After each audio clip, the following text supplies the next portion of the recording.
بسم اللہ الرحمن الرحیم۔ اللہ کے نام سے جو رحمان اور رحیم ہے۔ اعوذ باللہ من الشیطان الرجیم، بسم اللہ الرحمن الرحیم۔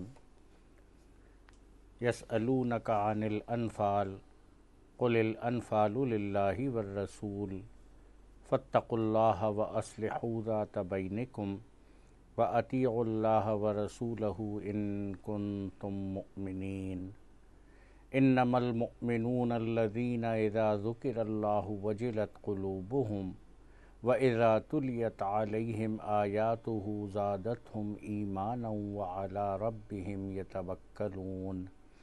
صدق اللہ العظیم۔ ناظرین اکرام، آج 8ویں تراویح کے ساتھ آپ کا میزبان ڈاکٹر معراج الہدیٰ صدیقی حاضر ہے، اس دعا کے ساتھ کہ اللہ رب العالمین اس رمضان کو ہم سب کے لیے مغفرت کا رمضان بنا دے۔ اس 8ویں تراویح میں سورہ انفال اور سورہ توبہ کی ابتدائی 93 آیات موجود ہیں۔ یہ دونوں صورتیں مدنی صورت ہیں اور سورہ انفال میں 10 رکوع ہیں، 75 آیات ہیں۔ یہ غزوہ بدر کے بعد نازل ہوئی اور غزوہ بدر پر ایک مکمل تبصرہ اس صورت میں موجود ہے۔ اس صورت میں تقوی اختیار کرنے کی نصیحت کی گئی ہے، اہل ایمان کو آپس میں مل جل کر رہنے کی نصیحت کی گئی ہے، اور اللہ اور اس کے رسول صلی اللہ علیہ وآلہ وسلم کی اطاعت ہر موقع پر اختیار کرنے کا حکم دیا گیا ہے۔ ساتھ ہی دشمن کے مقابلے کے لیے تیار رہنا، جہاد کی نصیحت اور ہر وقت کی جدید ٹیکنالوجی اس کے حصول کی نصیحت کی گئی ہے۔ آیت 1 سے 4 انفال کے بارے میں تم سے لوگ پوچھتے ہیں۔ انفال نفل کی جمع ہے اور یہ حق اور واجب سے زیادہ ہے۔ غزوہ بدر میں ہاتھ آنے والے مال غنیمت کو انفال قرار دیا گیا ہے، اور اصول بیان کیا گیا کہ مال غنیمت اللہ اور اس کے رسول صلی اللہ علیہ وآلہ وسلم کا ہے۔ کہا گیا کہ اللہ ہی سے ڈرو اور آپس کے تعلقات کو درست کرو، اور سچے اہل ایمان کی نشانیاں یہاں پر بیان کی گئیں کہ اللہ کے سچے بندے وہ ہیں کہ جب ان کے سامنے قرآن مجید کی تلاوت کی جائے ان کے دل لرز اٹھتے ہیں اور ان کے ایمان میں اضافہ ہو جاتا ہے۔ وہ اللہ پر بھروسہ کرتے ہیں، نماز قائم کرتے ہیں، اللہ کے راستے میں خرچ کرتے ہیں، اللہ رب العالمین کے پاس ان کا انعام جو مغفرت اور بہترین رزق ہے وہ موجود ہے۔ اشارہ کیا گیا کہ اہل ایمان مال غنیمت کے لیے جہاد نہیں کرتے، بلکہ علامہ اقبال نے کیا خوبصورت انداز میں اس کو بیان کیا ہے۔ شہادت ہے مطلوب و مقصود مومن، نہ مال غنیمت نہ کشور کشائی، کشادے در دل سمجھتے ہیں اس کو، عجب چیز ہے لذت آشنائی۔ آیت 5 سے 8 میں بتایا گیا کہ غزوہ بدر سے پہلے نبی اکرم صلی اللہ علیہ وآلہ وسلم سے وعدہ کیا گیا تھا کہ 2 گروہوں میں سے ایک گروہ ملے گا۔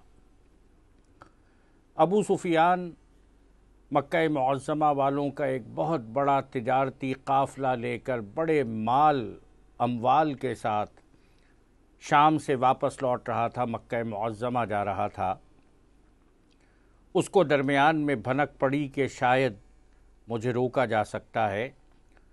اس نے فوری طور پر مکہ معظمہ میں ابو جہل کو اطلاع دی کہ اپنے قافلے اور اپنے تجارتی اموال کو بچانے کے لیے آؤ۔ ابو جہل نے مکہ معظمہ کے اندر ایک زبردست فوج تیار کی، اور یہ فوج مدینہ منورہ کی طرف بڑھی۔ اس کیفیت میں مسلمان جب مدینہ منورہ سے نکلے تو کچھ لوگوں کی خواہش تھی کہ تجارتی قافلہ مل جائے، مزاحمت کم ہوگی اور مال غنیمت زیادہ ملے گا۔ لیکن اللہ رب العالمین کی خواہش یہ تھی کہ باطل کو جڑ سے کاٹ دیا جائے اور حق اور باطل کے درمیان فرق کو واضح کر دیا جائے۔ لِيُحِقَّ الْحَقَّ وَيُبْطِلَ الْبَاطِلَ وَلَوْ كَرِهَ الْمُجْرِمُونَ۔ اللہ تعالیٰ چاہتا تھا کہ حق کو واضح کر دے۔ آیت 9 سے 14 تذکرہ کیا جا رہا ہے، یہ اہل ایمان جس صورت سے نکلے تھے، 313 اہل ایمان جن کے پاس گھوڑے نہیں تھے، اونٹ نہیں تھے، زرہ بکر نہیں تھیں، تلواریں نہیں تھیں، اور اگر ان کا کوئی اثاثہ تھا تو اللہ رب العالمین پر ایمان اور عشق مصطفیٰ صلی اللہ علیہ وآلہ وسلم۔ روایات میں آتا ہے سب کے پاس پیروں کے چپل موجود نہ تھے۔ ایسی بے سر و سامانی کی حالت میں نبی اکرم صلی اللہ علیہ وآلہ وسلم پر جان نچھاور کرنے آئے تھے، اور صرف بڑے ہی تو نہ تھے، ننھے ننھے بچے۔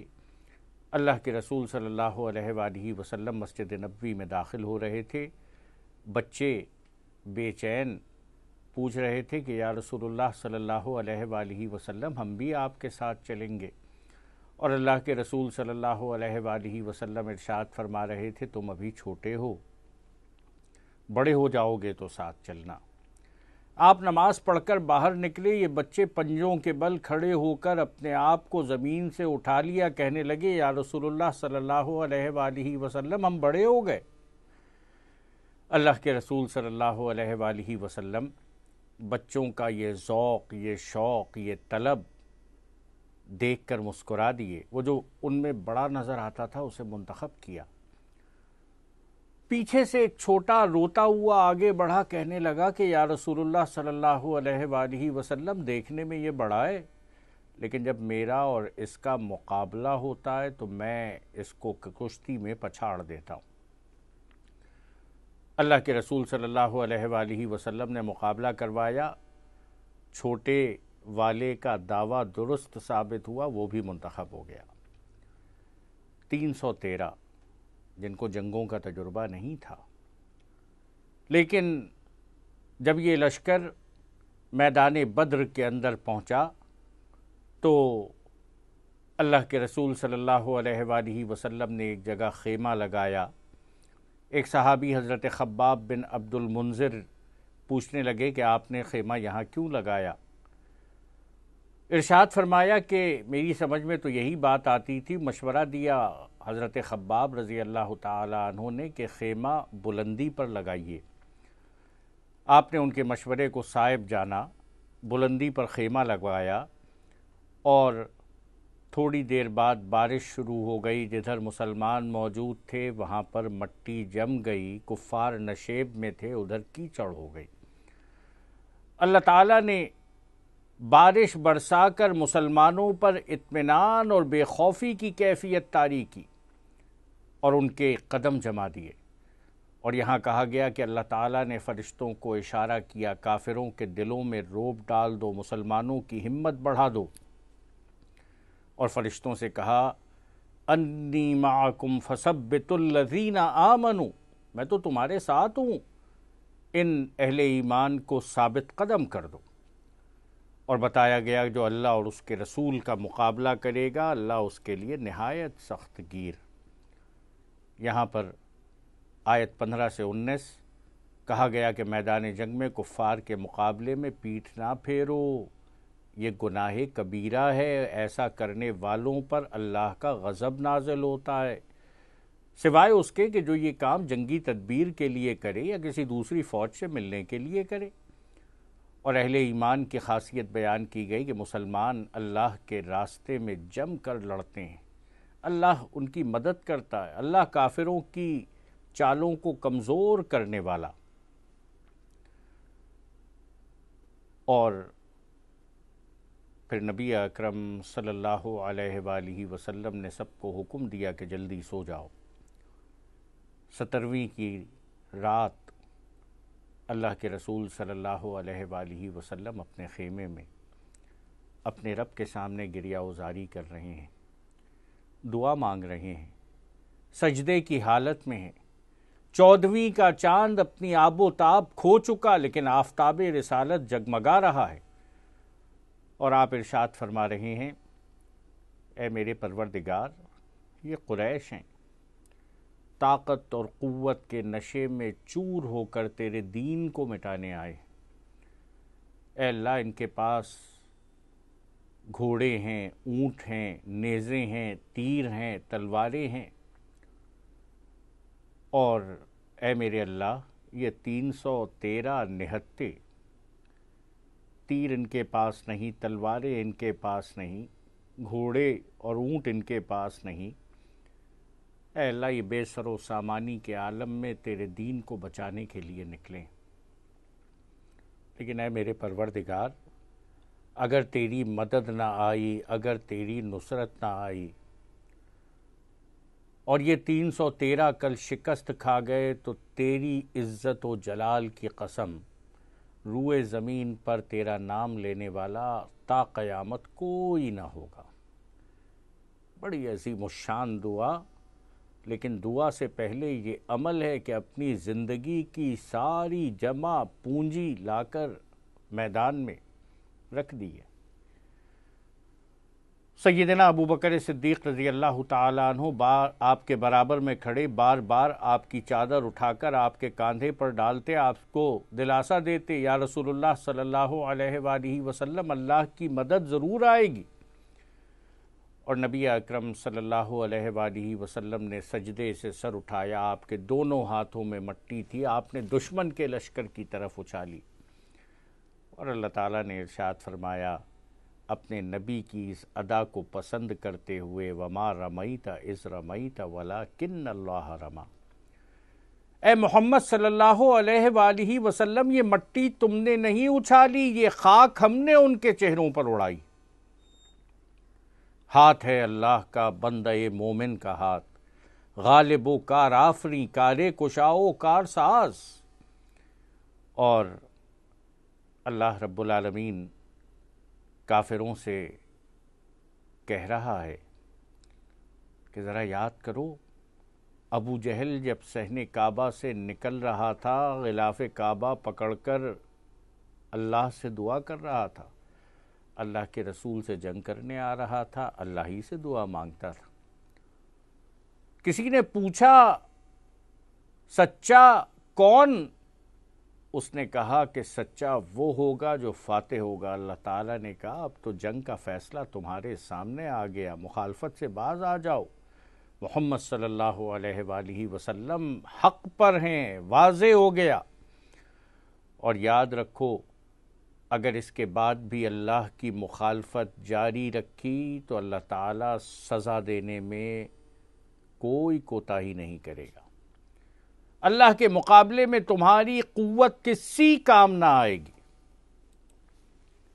اور اہل ایمان کو آیت 20 سے 28 حکم دیا جا رہا ہے، یا ایھا الذین آمنوا اطیعوا اللہ ورسولہ ولا تولوا عنہم وانتم تسمعون۔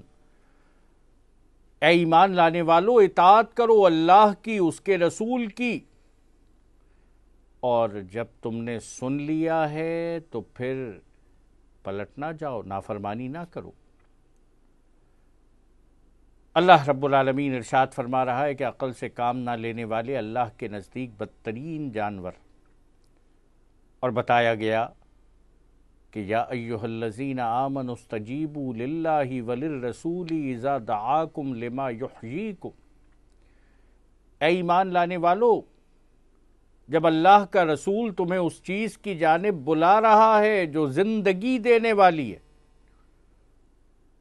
تو اس چیز کو قبول کرنے میں دیر نہ لگاؤ۔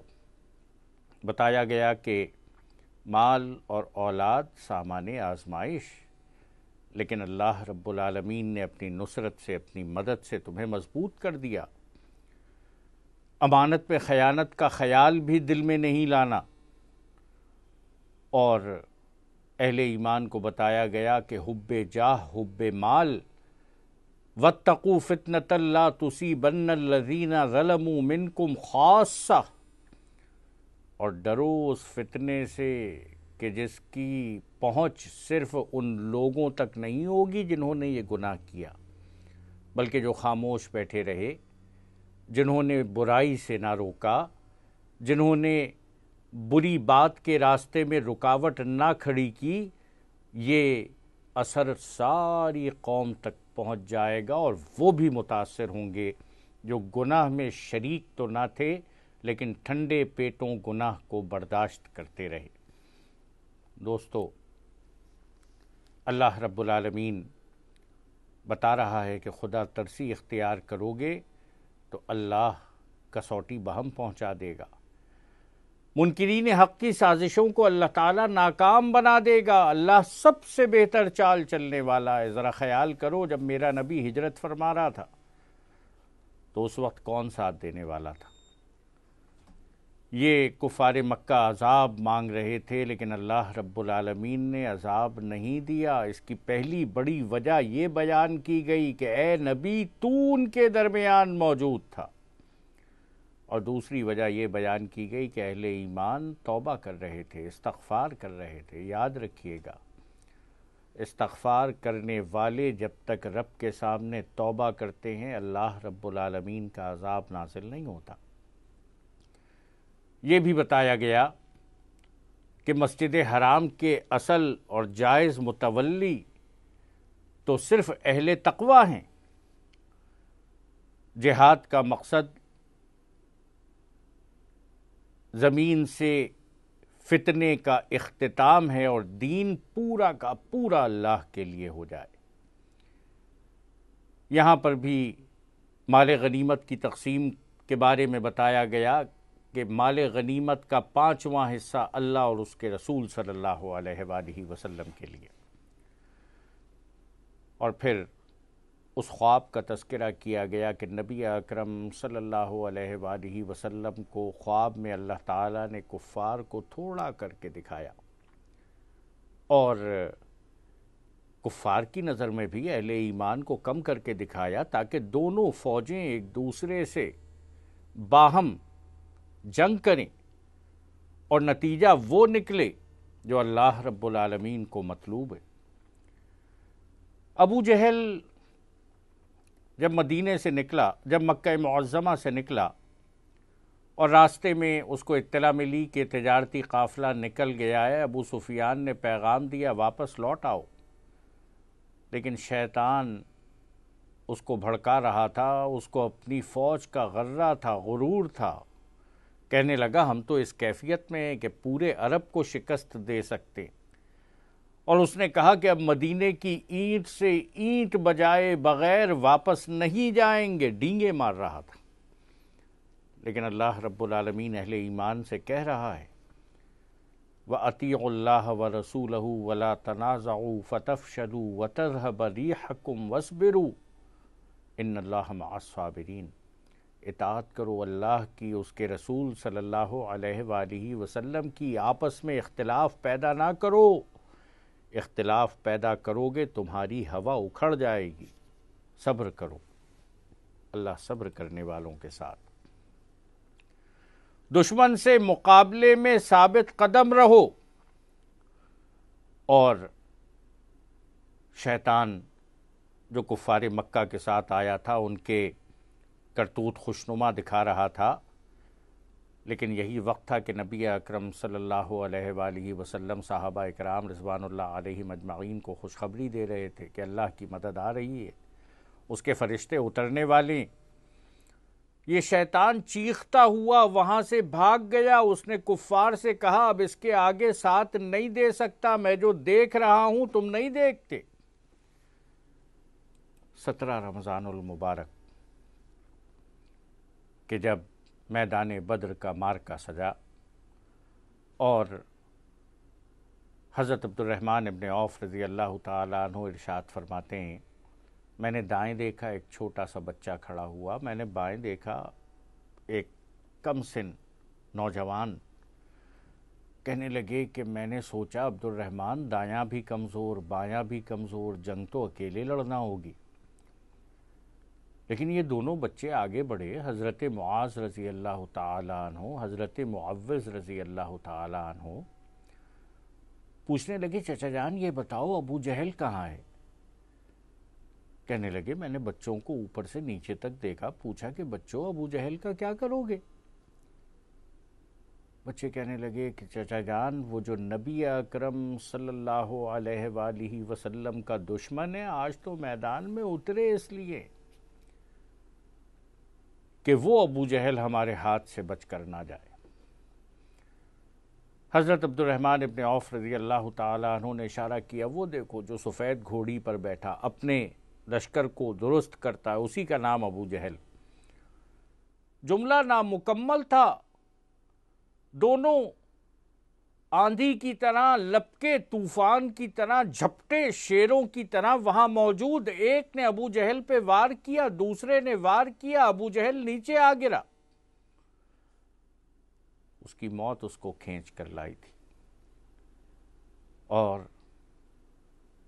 پھر جو جنگ ہوئی تو چشم فلک نے عجب تماشا دیکھا، 313 نہتوں نے 1000 کے لشکر جرار کو ٹھوکروں پر اچھال کر پھینک دیا۔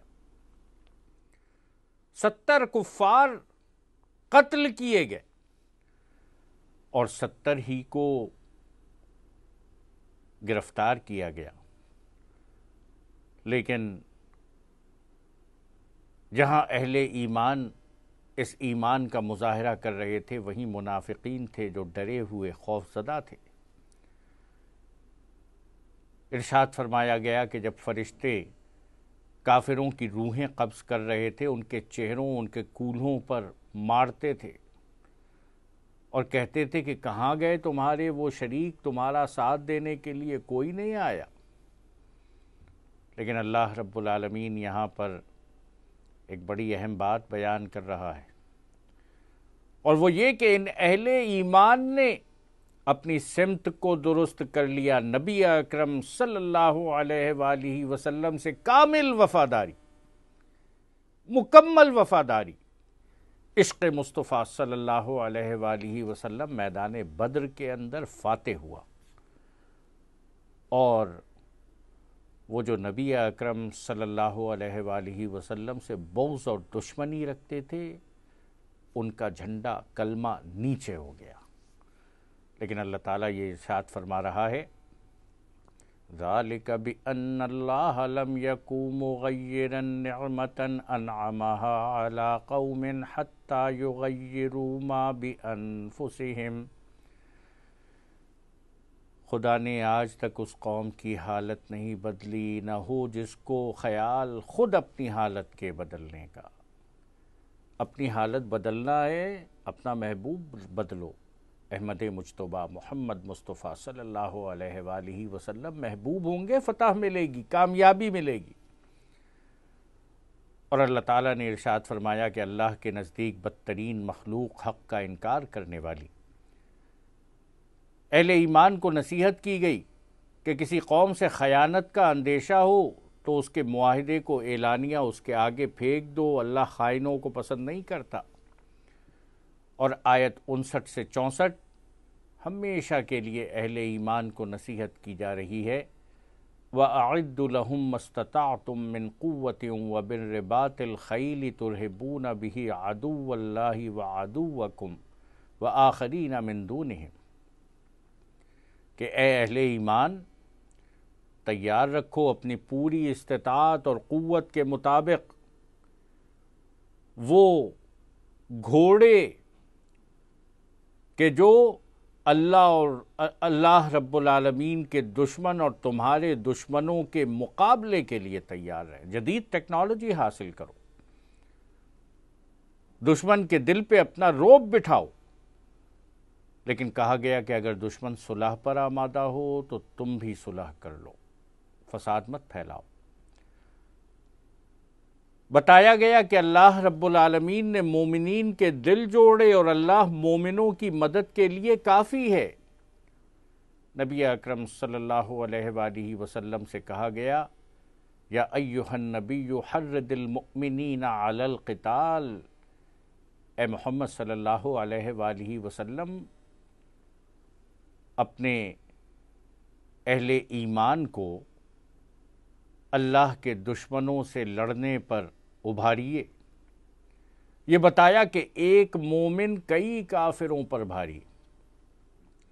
اگر راست رو ہوں گے، اگر نبی صلی اللہ علیہ وآلہ وسلم سے تعلق مضبوط ہوگا تو ایک مومن 10 کافروں پہ بھاری، اور اگر اس میں کہیں کمی ہوگی تو کم از کم بھی ایک مومن 2 کافروں پر بھاری۔ اس موقع پر جنگی قیدیوں کا حکم بھی دیا گیا کہ جب فتنے کو اچھی طرح کچل دو تو پھر لوگوں کو قیدی بھی بنا لو۔ یہ جنگی قیدی جو مسلمانوں کے پاس آئے تو ایک طرف کچھ لوگوں کی رائے یہ تھی کہ ان کی گردن مار دی جائے، ان کو قتل کر دیا جائے۔ سیدنا عمر فاروق رضی اللہ تعالیٰ عنہ ان کا یہ مشورہ تھا کہ جو جس کا رشتہ دار ہے وہ اس کو قتل کرے، اس لیے کہ غزوہ بدر ایک ایسا غزوہ تھا، ایک طرف باپ تھا، دوسری طرف بیٹا تھا، ایک طرف ایک بھائی، دوسری طرف دوسرا بھائی، ایک طرف چچا تو دوسری طرف بھتیجا، ایک طرف ماموں تو دوسری طرف بھانجا۔ اس مشورے کی تائید میں سورہ انفال کی آیت 65 تا 69 نازل ہوئی۔ لیکن اہل ایمان کس ایمان کا مظاہرہ کیا ہے؟ سیدنا ابو بکر صدیق رضی اللہ تعالیٰ عنہ کے صاحبزادے عبد الرحمن جو بعد میں ایمان لائے، غزوہ بدر میں کافروں کی طرف سے شریک تھے، غزوہ بدر کے بعد ایک روز اپنے والد سے کہنے لگے کہ ابو جان، وہ جو بدر کا دن آیا تھا آپ میری تلوار کے نیچے آئے تھے، لیکن ابو جان میں نے چھوڑ دیا اس لیے کہ آپ میرے باپ ہیں۔ سیدنا ابو بکر صدیق رضی اللہ تعالیٰ عنہ نے ارشاد فرمایا، بیٹا تو نے چھوڑ دیا، تجھے چھوڑ ہی دینا چاہیے تھا، لیکن میرے بیٹے کان کھول کر سن، اگر بدر والے دن تو ابو بکر کی تلوار کے نیچے آتا، خدا کی قسم ابو بکر کی تلوار سے محمد کا دشمن بچ کر واپس نہ جاتا، میں دل میں خیال نہ لاتا کہ تو میرا بیٹا ہے۔ یہ تھا ایمان، نبی اکرم صلی اللہ علیہ وآلہ وسلم سے تعلق۔ لیکن اللہ رب العالمین نے ایک طرف جنگی قیدیوں کو بھی پیغام دیا، اور نبی اکرم صلی اللہ علیہ وآلہ وسلم آپ نے فیصلہ کیا کہ یہ جنگی قیدی یا تو فدیہ ادا کریں گے، یا کہا کہ جس کے پاس پیسے نہیں ہیں وہ ہمارے 10 لوگوں کو پڑھنا سکھا دے، علم سے محبت، یہ ہمارے دین کے بنیادی مزاج میں شامل ہے۔ اس دین کی پہلی وحی اقرأ بسم ربک الذی خلق۔ مجھے حیرت ہے کہ آج ملت اسلامیہ جہالت کے اندھیروں میں ڈوبی ہوئی ہے۔ اس جہالت کے اندھیروں کو دور کرنے کی ضرورت، لیکن یہاں پر یہ بات واضح کی گئی کہ مہاجرین اور انصار ایک دوسرے کے ولی ہیں۔ سیدنا مصعب ابن عمیر رضی اللہ تعالیٰ عنہ ان کے بھائی کو ایک مسلمان گرفتار کر رہے تھے، وہ بھائی جو کفار کی طرف سے آیا تھا۔ مصعب ابن عمیر رضی اللہ تعالیٰ عنہ نے آواز دے کر کہا، اس کو کس کر باندھنا، یہ بڑے مالدار خاندان کا ہے، جزیے میں بڑی رقم ملے گی۔ بھائی نے پلٹ کر اپنے بھائی کو دیکھا، کہا کہ مصعب تمہیں تو کہنا چاہیے تھا مجھے چھوڑ دو، میں تمہارا بھائی ہوں، تم کہہ رہے ہو کہ مجھے کس کر باندھا جائے۔ مصعب ابن عمیر رضی اللہ تعالی عنہ نے ارشاد فرمایا کہ میرا بھائی وہ ہے جو تجھے باندھ رہا ہے۔ کلمے کا رشتہ بعض اوقات خون کے رشتے سے زیادہ مضبوط ہوتا، لیکن وہیں پر یہ بھی بتایا گیا کہ اہل ایمان جو مکہ معظمہ میں موجود ہیں ان کو فوری طور پہ ہجرت کر لینی چاہیے۔ منکرین حق ایک دوسرے کی حمایت کرتے ہیں، لیکن اہل ایمان ایک دوسرے کے ولی ہیں۔ سچے مومنوں کی نشانیاں یہاں پر گنوائی گئیں، اور اسی نصیحت کے ساتھ کہ کفر کے مقابلے کے لیے اپنے آپ کو تیار رکھو، سورہ انفال کا اختتام ہوا۔ بسم اللہ الرحمن الرحیم۔ اللہ کے نام سے جو رحمان اور رحیم ہے۔